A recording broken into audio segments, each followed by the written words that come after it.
You said the album was coming out on Saturday. It didn't come out. What happened? I didn't finish it. Obviously on this channel, it's pretty well known how much I like Kanye West music. And you know, it's also been a challenge to like him as a person lately. But hey, he made Graduation, right? On God, if I wake up one day and see bro trending on Twitter one more time because he got something to say about Hitler or something, I don't know what I'm gonna do. And since Kanye's album, as I'm recording this, is coming soon, and you know, despite the side of me knowing he might not drop, I'm still kind of excited. And to celebrate, I thought it would be great to look back on all the old Kanye albums we could have had and rank them from worst to best. Now Kanye, when it comes to unreleased albums, well, he's got a lot of them, and a lot of versions of them. And he's got a lot of versions of songs of the albums where he just mumbles or they just sound completely unfinished. Now, I'm not trying to listen to 20 versions of Brothers where he's straight mumbling or hear 10 different variants of unfinished songs. So I got my boy Carrot X to help me choose the right version of Kanye's songs on each unreleased album. And by help, I mean he just straight up did all the work. So shout out that man On God. I'll link his channel in the description. Now, I'm not sure if we got every unreleased album or song, but I'm confident we got most of the leaks. We also put them all on an app where y'all can stream it for yourselves, and I linked them all in my Discord server for y'all so you can add it to your library.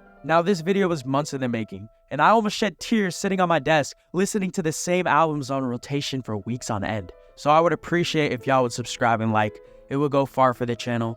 But yeah, let's get to the ranking of these albums. Alright, last place on this ranking has got to go to Good Ass Job, the 2018 version with Chance the Rapper. I remember people talked about this album a lot in 2018, and it was supposedly supposed to be 7 tracks long, similar to the Wyoming projects, but Kanye eventually said fuck that shit and just canceled it all together. And it's for a reason. There's not much content, and low-key is kinda ass, probably because it had no mixing really, and the bars are weak as hell, but hey, it has one of the first versions of Hurricane on it, and it's kind of cool to see how that song progresses every time it's leaked onto one of these albums. I don't really have any favorite tracks, so let's just move on. Now, second to last on this ranking is gonna go to TurboGrafx 16, or however you say it.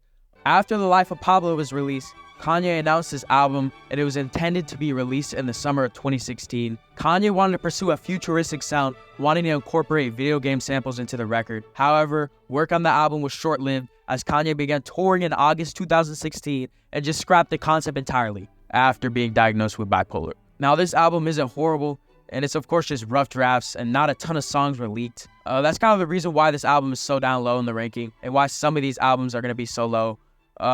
And of course, it's not an unreleased Kanye album without any mumbling from him. Production isn't horrible, but it's not my favorite. Some of my favorite tracks include Damn Come On. This was one with Cudi doing mostly just background vocals and hella mumbling from Kanye, but the beat ain't that bad.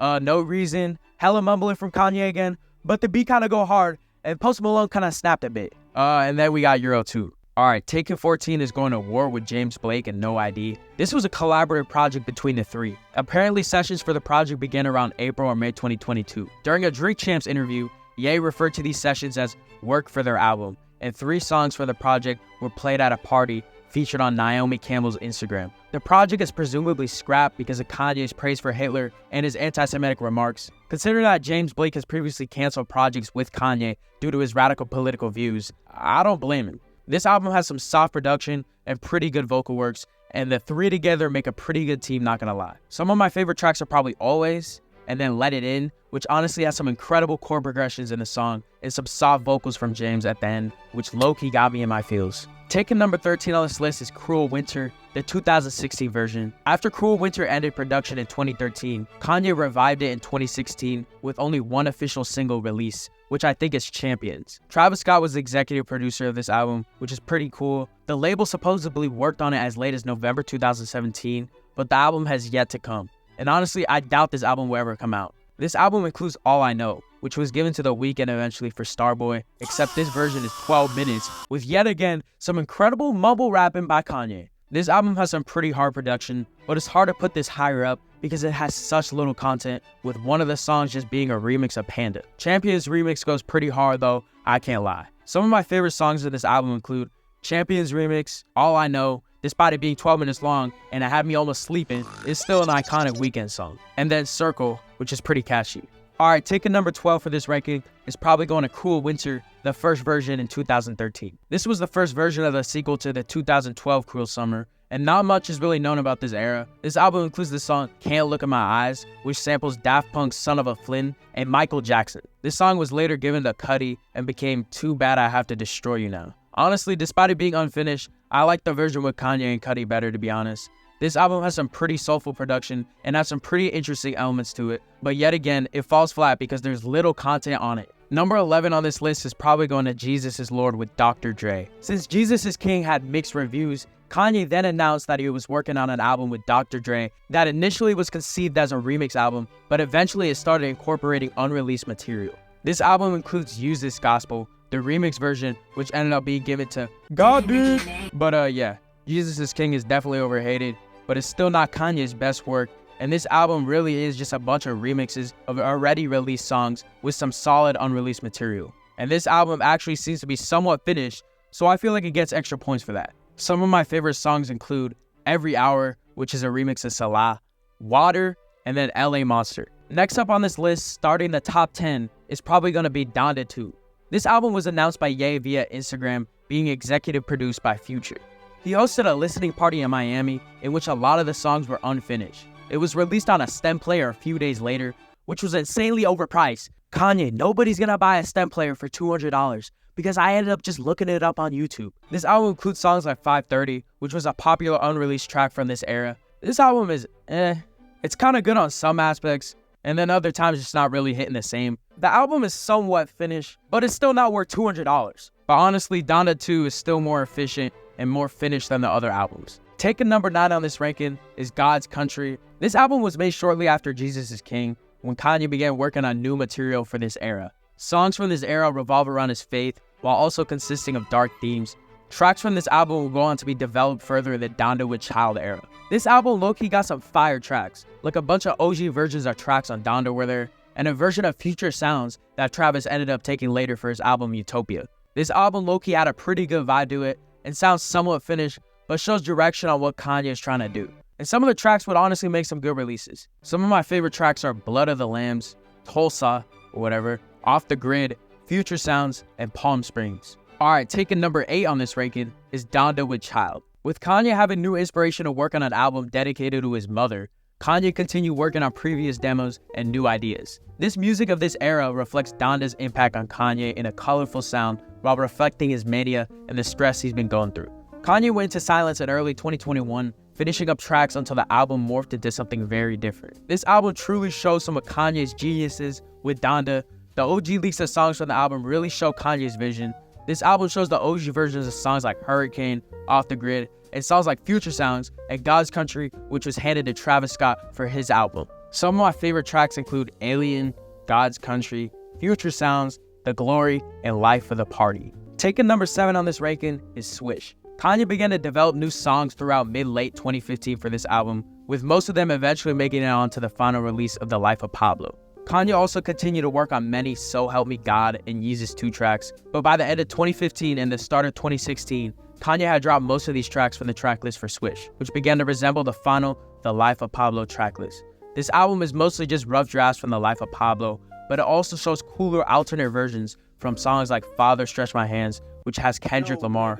No! Some of my favorite tracks include Can You Be, Father Stretch, and I Feel Like That. Alright, taking number 6 has got to be Yeezus 2.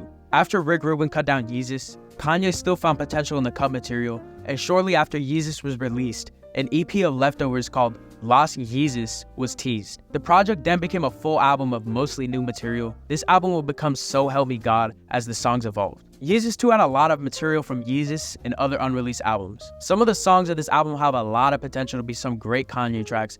And yeah, of course, Kanye's lyricism isn't going to be crazy, because a lot of the tracks we got were more fucking mumbling. But besides that, the beats and melodies carry a lot of the album. Yeezus is one of my favorite Kanye albums, and the unreleased songs on Yeezus 2 definitely complement Yeezus sometimes, and overall, I really wish this album was completed. Some of my favorite tracks include Tom Cruise, Been Trill, which would end up being 3500 by Travis Scott, I Feel Like That, Piss on Your Grave, which was traded to Travis for FML, and When I See It. First up on the top 5 is Good Ass Job. Not to be mistaken with this hunk of mid with Chance the Rapper, But nah, I'm talking about the 2009 version. As far back as 2003, Kanye had planned a 4-album run going from College Dropout to Good Ass Job, concluding the series. But the death of his mother and his fiance breaking up with him derailed this plan and led him to make 808s and Heartbreaks. But people still expected Good Ass Job to release, and he was still working on it until the 2009 VMAs incident, and would cause him to go in a different direction and make My Beautiful Dark Twisted Fantasy, which isn't a 6 out of 10 album, by the way. The fact that Sexy Red's album got a higher rating is actually crazy. But anyways, this album is probably one of my favorite unreleased Kanye albums. Obviously, it's just a big-ass rough draft, but something about the production on this just really highlights Kanye's old style, and the soulfulness of it all just had me floating. And this album had probably one of my favorite samples, which is by Billy Joel on Mama's Boyfriend. And along with that song, we also got probably Kanye's darkest song, See Me Again. Some of my favorite tracks include Eyes Closed, which is definitely more complete than all the other tracks, Heartbreaker, See Me Again, and of course Mama's Boyfriend. Alright, next up for number 4 is Love Everyone. After Kanye was released from UCLA Medical Hospital and diagnosed as bipolar, he bought a ranch in Wyoming where he would produce his next album and multiple other albums. The public name given for this album is Love Everyone, but it is known that Kanye likely considered Hitler as the title longer. I don't know what this man's obsession is with Hitler, and it's kind of crazy to me that this has been going on since 2018. Almost 7 years of this shit is absolutely crazy. But hey, the music on this album is pretty good, so I don't really care. This album has a lot more music and content than some of the other albums. And while some of it definitely feels unfinished and full of filler, the highs definitely make up for it. Kanye has some pretty introspective lyrics on this album, and some of it definitely had me thinking, damn, this dude's a genius. And then there are other parts of the album where I'm like, what the fuck am I listening to? Like on the song DJ Khaled's Son, which is just Kanye repeatedly saying slurs. This album also includes Lift Yourself, the greatest troll in hip-hop history. That obviously gives it extra points. Some of my favorite tracks on this album include DJ Khaled's Son, Brothers, Let You Go, and Treat You Good.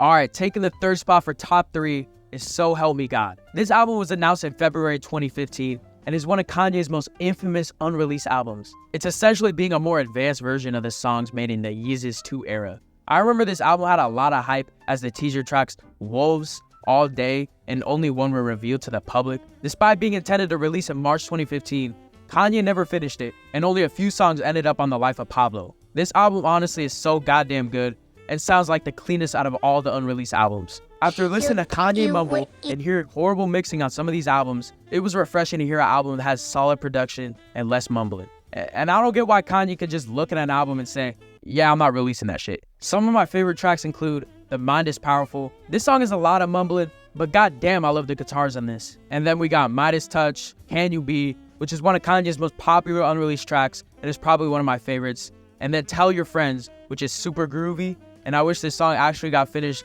because goddamn, I love the Michael Jackson vibes. Alright, taking number 2 on this ranking is Thank God for Drugs. Before Kanye had chosen the name Yeezus for this album, it was called Thank God for Drugs. This album had around 3.5 hours of rough material. After changing the name to Yeezus, Kanye had Rick Rubin cut down this material and take the music in a more minimal direction. Now I love Yeezus, and an album with material similar to this album, along with some great cuts, really made me gravitate towards this album. This album sounds way more crisp and finished, and that's partly the reason this album is so high up. The production is so smooth, and the experimental side mixed with Kanye's other styles really had me bop in my head. This album also has the song Nobody to Love, which was the original version of Bound to, produced by the GOAT, Tyler the Creator. But yeah, I really like this album. I don't know what else to say. My favorite songs in this album include Greek Medusa, Awesome, Nobody to Love, and One I Love. Alright, taking number 1 for this ranking, that everyone saw coming, of course, is Yandhi. This album is probably the most infamous and out-of-pocket thing for Kanye not to release. And bro had some dumbass reasoning as to why he can't finish it. Like the time he posted on Twitter that he can't finish the album because there was a bee in the studio. Like, dog, it's a bee. Anyways, this album is obviously the best produced, and it's absolutely criminal that he didn't release these songs. All of the songs sound somewhat finished, and to top it all off, it actually has hella unreleased content that isn't entirely songs from released albums. It also has some great features on a lot of the songs. This album is great. I don't know what else to really say. Just listen to the album yourself. Anyways, Kanye's music is fire, and a lot of his unreleased content is better than some rappers' albums. I'm gonna listen to Vultures when it drops, hopefully. I don't know, I hope it drops. Join the Discord, it's a good community with a lot of useful shit I'm trying to build. I'm always active, but I'm out.